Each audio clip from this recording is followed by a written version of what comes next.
and welcome to Centrum Acoustic Blues Workshops Blues Talks. I'm your host, Mark Puryear, and it's my pleasure to host these talks again this year. We have three amazing musicians that we're going to be talking to today. To my right is Bruce Sunpie Barnes. Next to Bruce Sunpie Barnes is Mark Brooks. And to Mark Brooks' right is Leroy Etienne, percussionist. And I want to welcome you all to the Blues Talks, and let's get started. I think a good thing for everyone who's watching or who will be watching, just to give a little bio on each of you. We'll start with you, Sunpie, and just tell us a little bit about, like, for example, where you got into music and how it's taken, how it has had an effect on your life and whatever you do.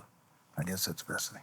Well, I guess I got into music just at home, which is a familiar theme, down in the old hinterland. And I was born in a little place called Gravel Hill, Arkansas, Benton, Arkansas. And my father played harmonica. And, so my parents had done a lot of different kinds of work later on. But my father was a sharecropper. He sharecropped 47 years in the Delta. And Louisiana and Arkansas, and so he played harmonica. And he told me about learning from his uncle John Lee Moore from Morehouse Parish, Louisiana, who started playing back in the 1860s. So played all this time. My dad was born in 1909, and my grandfather was born in 1849.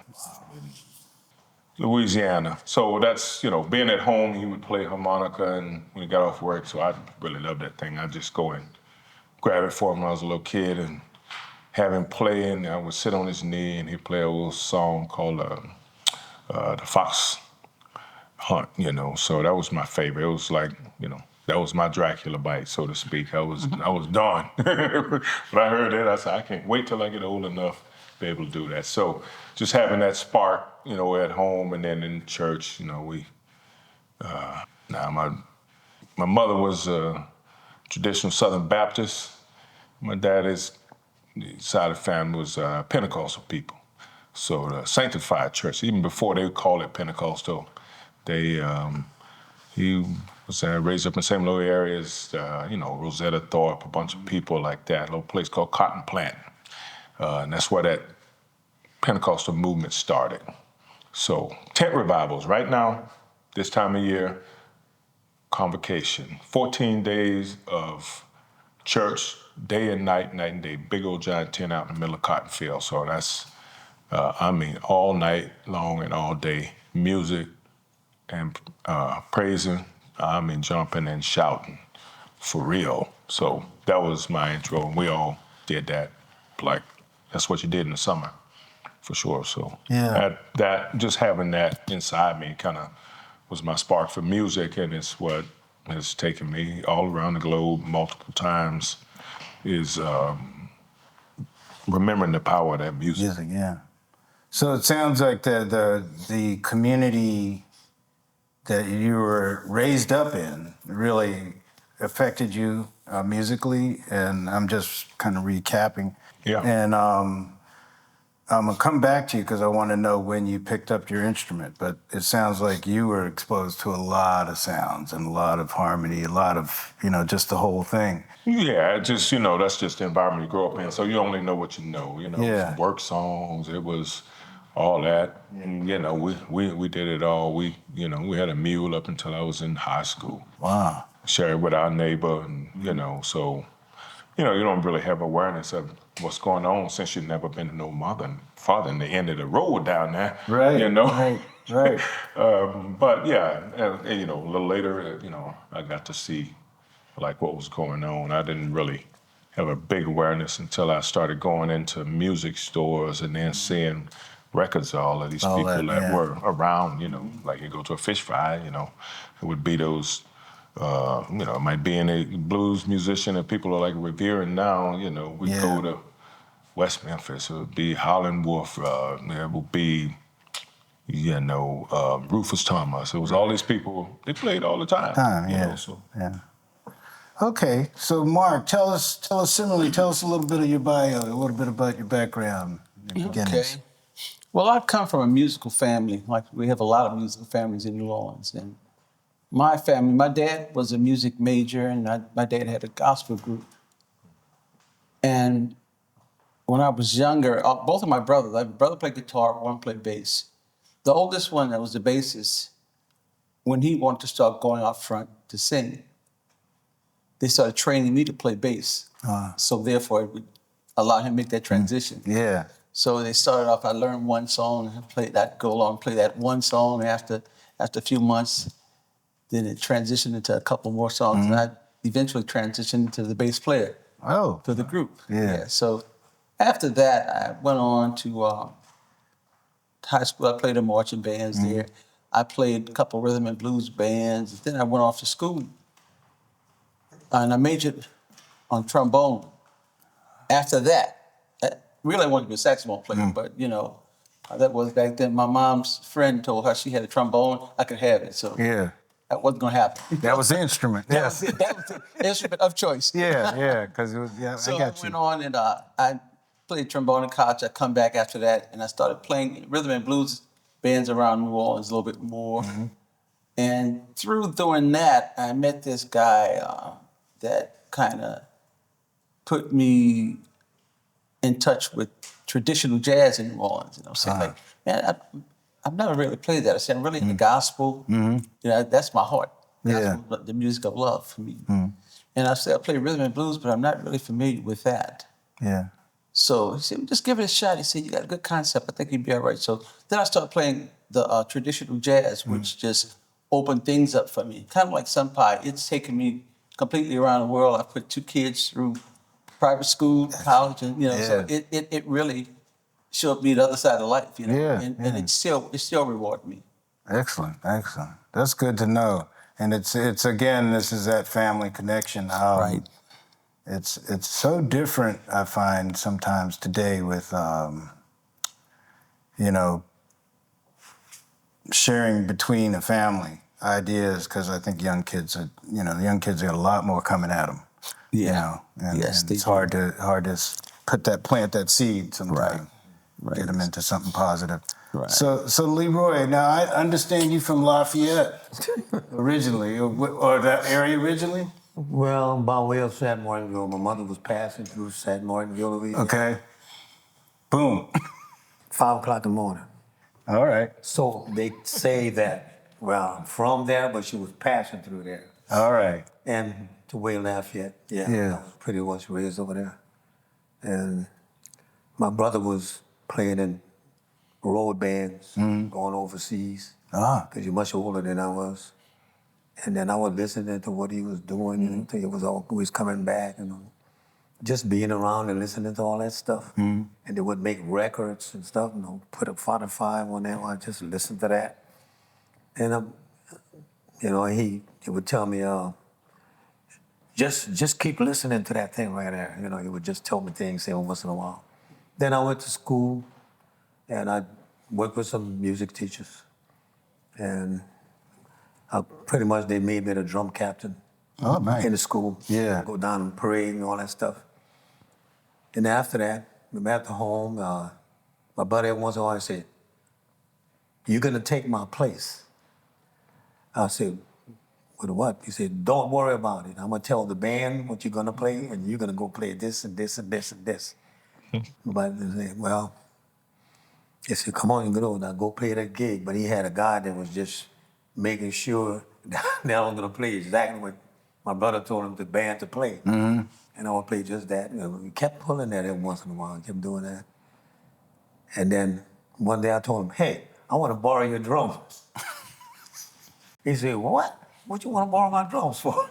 I said, "Well, I think I got a gig." And I would go out there and we formed a band called the Deckers, neighborhood band. We'd go play at the Civic Center and all that. And we weren't expecting nobody to come over there, but it was kind of like enjoying what we were doing. Yeah. We were playing all kinds of songs, like songs like Tequila and all that stuff, Spanish stuff. And started playing the blues like my brother did. And I played pretty much all the songs they made. I knew it Yeah. because I always listened to it all the time. And it's kind of started from there. And they were knocking on my mother's door asking we would be responsible for him if you would let him, Miss Etienne, That's to great. come and play the gig. And they said, well, you know, he's still in school. He said, I can't, you know, but he's too young to be going in a club and all that. She said, well, we could be responsible for him. We would pass him through the back door. And they would do that. They would open the door, a lot of smoke in the packed house in there, put me on the stage, right back of the drums. And the guy was Clifton Chenier. All right. But I was too young to be in there, so. And he look at me like that and say, hey, we had a guy named Jumpin' Joe, and he was kind of like my overseer. And he would just start the song. I played Pack House until I get kind of, you know, sleepy and stuff. And then they take me and they put me in a station wagon in the back seat. Yeah. They said, let him sleep back there. He's okay now. The gig is almost over. Then, but he was doing that pretty much. Broadbridge, Louisiana, and Clifton, and Lafayette at the Blue Angel. Okay. I remember all those club names, but they're not there today. They're gone, you know. Yeah. So I kind of like thought, then the other people started coming around. Then I started touring with, my first tour was Solomon Burke. Oh, wow. I was only 17. Still in school. Here come the chauffeur, knocking on the door. He said, we want to ask you, Miss Etienne, because could he come with us? She said, well, he's still in school. He's got to finish his school. And she was telling me stuff like that. Oh, yeah, so we'll have him back here in time. I'll be responsible for him. And she had to think about that for a while. But he said, you want to do that? I said, yeah, I could try it, Mama. And I go. First, God, I didn't think he would take me that far, but he took me where? Called Port, Louisiana was the first, Port, Mississippi, I mean. Yeah. That was the first concert. And it went on like that. We went west. We went to the Poly Theater. Went all the way by Atlantic City, going all the way back down to Florida, Jacksonville, Florida. Yeah. And that's when I told him, I said, hey, I want to go home. I want my money. So he said, all right. He said, we got one more concert. I said, no. I said, I got enough. I'm leaving. He said, all right. He paid me. I took all that fiberglass suit off. Yeah. And got me a cab, put my drums in there, went to the bus station, got on the bus station, back to Lafayette. But my drums got there before me. But when I got back home, he said, yeah, you got to catch up. You got to go back to school. Yeah. So I had to finish up. But it's pretty much like that. But my life was always turning up like that. I didn't plan it that way. But it was always somebody knocking. Yeah. Can you come and do this? Would you want to do this? You want to do that? Yeah. They saw you had a gift, man, that you had the stuff. If people are coming looking for you, you know you got the stuff. You know? Well, you know. Yeah. That's really rich. I mean, because as I said, the youngsters today, man, what a different world. So Sunpie, how did you get into the accordion? I mean, tell us a little bit about that. Imagine you're a multi-instrumentalist, right? Yeah, I guess so. Like Mark, I started out on trombone. Okay. My father was playing harmonica, but he wouldn't let us touch his harmonicas because he had, all these kids, and he would be like, "Don't touch my harmonicas," and I would be like, "I mean, man, won't let us play the harmonica." I'm playing in a marching band, playing classical music basically, and marching band music, and I kind of had it out with our music teacher because he didn't want us playing anything modern past like Conquistador's Grand Entry. And we would go in the band room on the break and lunch, and we'd play what we wanted. We was playing brass construction, confunction, James Brown, anything that was coming out, we'd go in there and play it, and he would get mad. And I was the first chair trombone, and we'd go to trials. And I could read music well, but I kind of got to where, because I was doing my ear training with the radio, playing whatever I heard on the radio, I started playing the classical music like that. And they had the old Rubik's, what they call a hard book, the blue book, with just the technical stuff. And that's what you had to sit and go to trial with and be tested on. So I just kind of memorized the whole book, and they would call something, and I would just play it. And so we'd go off to these state trials. I won the blue ribbon, and we got the red one for ensemble. And then my instructor found out I was playing by ear. Because the people said, well, he's going to get first place, but we know he was playing by ear because he improvised a couple of things. He said, I was like, but, you know. Yeah. So they gave me my blue ribbon. I was like, give me my ribbon. And so, he was mad. He was embarrassed. And then he made me last chair. He put me in 13th chair. Oh, man. Oh, yeah. Every day he harassed me. And he didn't like, because I was playing football, playing in the band. So he was like, you have to make a choice. You're either in the band or the football team. And he was like, and I said, well, there is no band without the football team. The band comes to play at halftime. So I would just take my helmet off and shoulder pads and march with the band. I couldn't, get in the whole uniform and then make it back on the field in time. So I was like, well, if that old crazy football coach is okay with it, everybody ought to be all right. It was crazy. But so that kind of disheartened me, and I worked my way back up to first chair from 13th chair. It took me about a year. And when I got back to first chair, he was still screaming, you're never gonna be a musician. So I said, there's a lot going on here. Mm-hmm. That's like too much. I said, you know what? I'm gonna play the music that we like to play. I said, my people making music, hit records every day. We're playing some music that's 300 years old. There's a whole world of new music out there. Yeah. So I said, and he was like, you're never gonna be a musician. I said, I'll see you at the top. I walked out the door. I was like, I gotta tell my mama that this trombone she bought, actually I wanted to play trumpet, but they made me play trombone. I was like, so that's when I really decided I wanted my father to teach me how to play blues and play harmonica. And he was like, no, I ain't letting you go in no juke joint and get yourself killed. So I had to go and buy a harmonica and trick him into it like that. I bought him one, I got me one the same key, and then he started showing me how to play. So he was playing all this, the kind of old stuff, but he learned from his uncle. Mm-hmm. And you saw me playing that thing last night like this.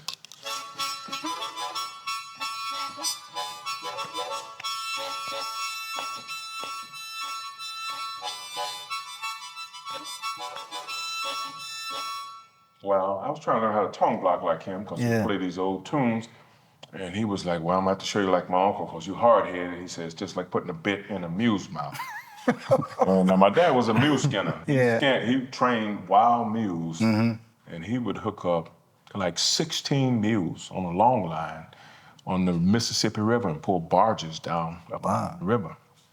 So that's how I got out of World War II and everything. And that's, I got in that accordion. I knew that my father's father had played accordion. And I had a recurring dream about playing accordion. I was playing in Leroy's brother's band with him. And that's who really brought me to the world of Zydeco was Clarence Jockey Etienne. Mm-hmm. Played all kinds of music. He played big band music. He played everything. But he was one of those drumming pioneers for Zydeco, definitely. And the band, Furnace Arsenal and the Thunders. So, he took me on his wing. And that's, there. It was a big 10-piece band. Everybody in the band spoke Creole, and they would only do that, and they were all practical jokesters, every last one of them. So they would do all kinds of egregious things. I was playing rubberboard and accordion, and they would get to, they had the song Zydeco Boogaloo, which was one of Furnace's hits, and they would say, and this was the guitar player just passed away, Chester Chevalier, he'd say, rubberboard solo, you got it. And I'm, and the whole band would go to the bar for like 5 minutes. They sitting there drinking, laughing at me, and I'm still on the radio. Keep going, boy, you're doing good. Yeah, keep going. Yeah. And I'm just look down, my knuckles all bloody, because that rubberboard, it's gonna get you. You're gonna learn how to play it, but that stuff brought me into it, and I started, after I had those recurring dreams, I started playing accordion, and I was like, oh. The first time I had the accordion, the next day I got called for an audition with a Sprite commercial. My friend told me to bring it. I was like, I don't know how to play it. I just got it. So I stayed up all night and made up a little tune. I went Sprite commercial, national commercial, and down Jackson Square. I got the part. So paid for the accordion in one day. Excellent. And the next day, the guy said, you need an agent, bro. You got to get yourself an agent. So they gave me a number. And it was Tracy and Stacy, two little comedians from the Iberville Project. I called the agent. She was like, well, you already did a commercial. It's too late now. And then she called me back later and said, well, there's a McDonald's commercial audition. Go to that. So I was like, man, I took my little accordion again. I got the part. So I did 2 national commercials in 1 week. Wow. I was out of debt and actually had some money in the bank. So I was like, this is a racket, bro. So, I mean, it was just good money back there. I'm talking like 1989. I made $4,000 in 4 days. Wow, nice. I was like, wow, this thing. So I'm gonna get serious about it. And I went and had this guy, tell me about it. I wanted to learn from Clayton Sampe. He's a real character, but he's an accordion master. He looked at me and got my accordion. He said, he lives over by Leroy. It's about 3 hours away. He said, I can't show you nothing. I said, what? He said, I can't show you nothing. I said, is that a problem?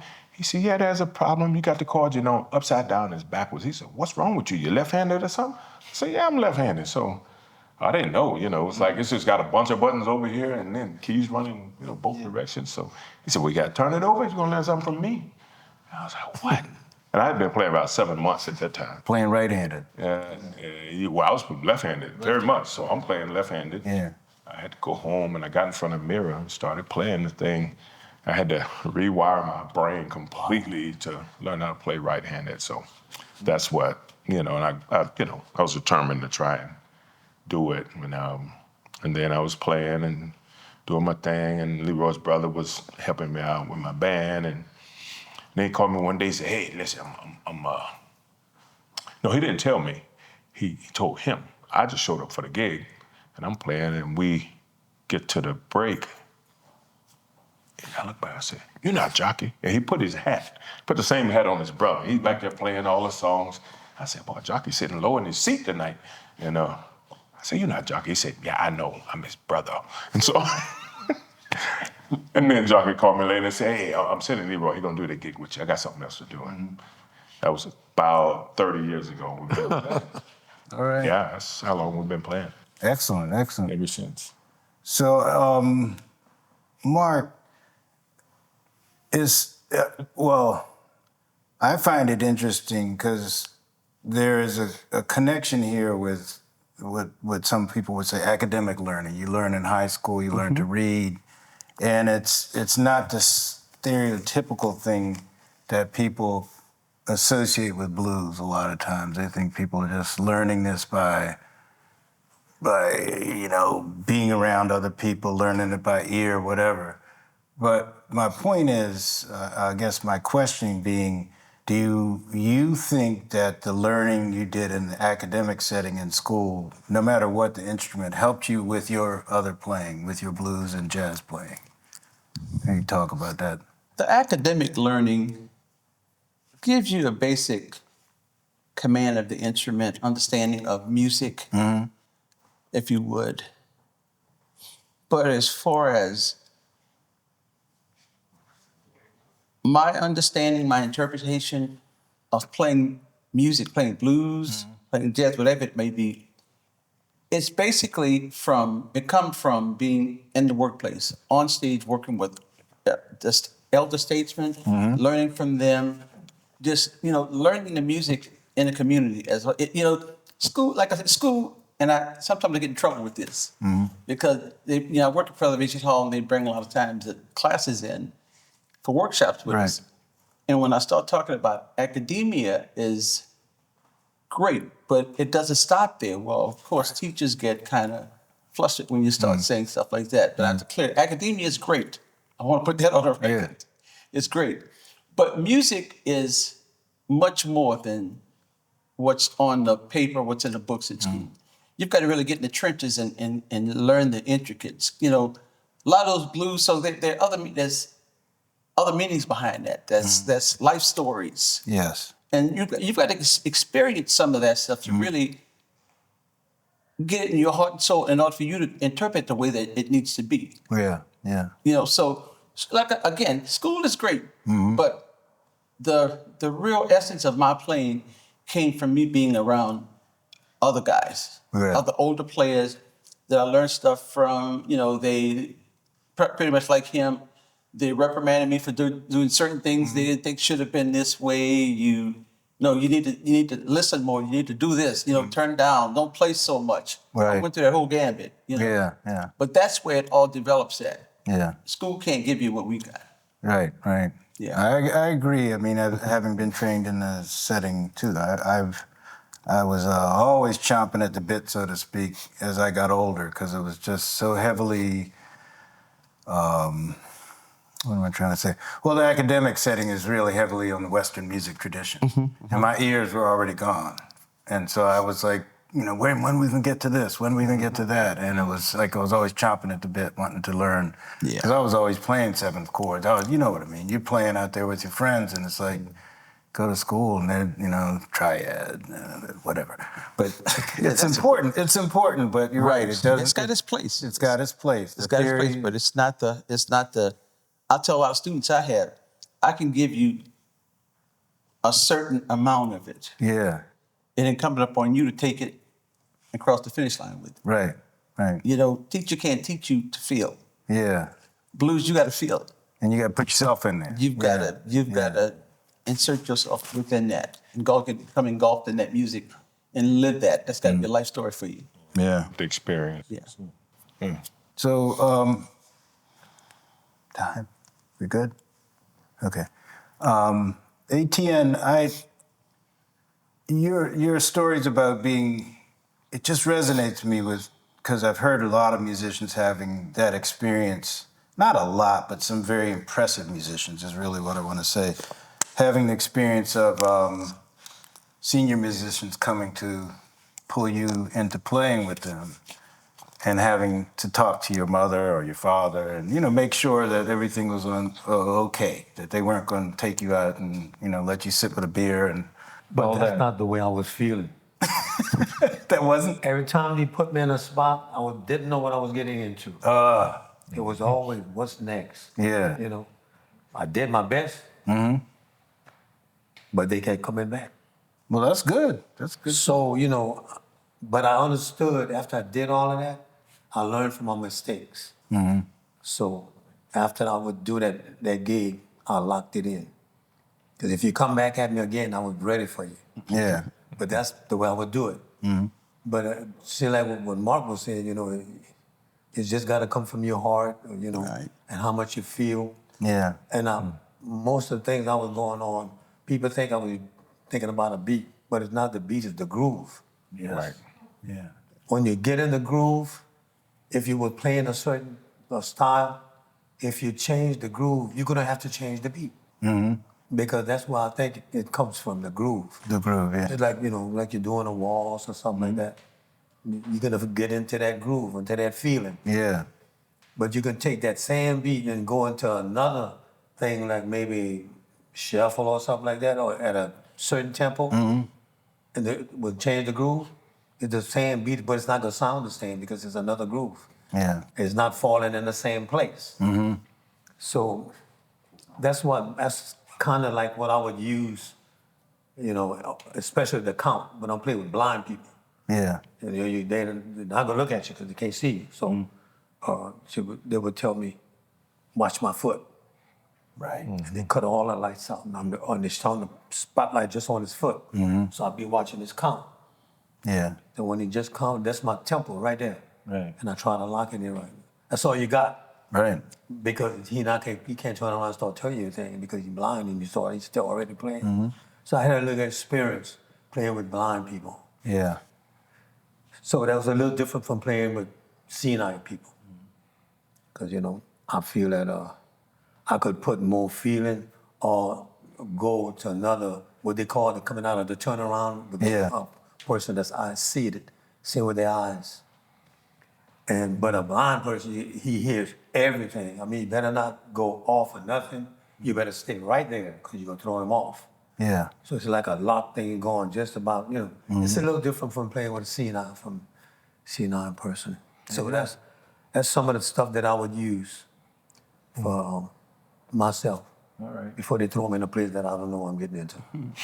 All right. Something like that. Yeah. Yeah. So we have about 3 minutes left, and I'd like to, well, 3, 5, whatever. I want to open it up, and you have an audience. You can talk about what you're doing. You could tell us about what you're doing in the future. This is like you. This is on you. No guide here. If you have something you're excited about coming up, if you want to just talk about Centrum and how teaching here has been. So we got those 3 minutes. It's on you. Go ahead. Okay. Well, I'll do something quick. I'm glad to be back at Centrum. This is a place where you're put in a position to be an instructor, but at the same time, all these things that we're talking about, lived experiences and how you can guide people and give them enough information to be able to move through something. Extremely important. It teaches you a lot about yourself as well, and you want to be a good guide for that. And I've had a wonderful time and opportunity to be here. I guess coming up in a couple of weeks, Leroy and I are going to do some Library of Congress recordings that I think will be a lot of fun. They're going to be in Creole. So they're kind of rehashing the movement that happened when John Lomax and his family, all the whole family came down to Louisiana and started some recordings in 1931 and 32 and 33. So we're going to be a part of that project in about 3 weeks. Will you do it in D.C. or in New Orleans? It's going to be done in New Orleans. New Orleans, okay. Do it there where they did it before. So to reenact it. All those people did those things, but long before Amadé Ardoin in the 30s and folks like that. So that'll be neat, and they're making a record, an album from it, and they're going to also, make a kind of videography and photo log. So we got a lot of interviewing coming up. Yeah, that's great. That's great that they're doing that. I know there's a 250th coming up for... That's right. Yeah. Yeah, for New Orleans. They want to document this. And I didn't mention that, but I'm going to stop and just let you go, Mark. Go ahead. Because I'm starting running off on another tangent. It's okay. No, go ahead, because it's about you guys. Yeah, just like Sunpie said, I'm happy to be back. It's been a while since I've been here. But Centrum has always been fun. It's been great to me. It's been a learning experience for me as well, because I encountered some of those elder statesmen guitar players here that really showed me how it's done. I thought I did, so it's been great for me as well. I learned to play with some of those older guys that kind of drug me across stage. They play the changes that are not so symmetric as we used to. Yeah. And show you how it's done. So yeah, it's been great here. And as far as things exciting with me, I'm from New Orleans, and I'm housed out of Preservation Hall, and we're going into a new foundation building that's going to be promoting a lot of education, and we're really excited about getting into that. That happens in October.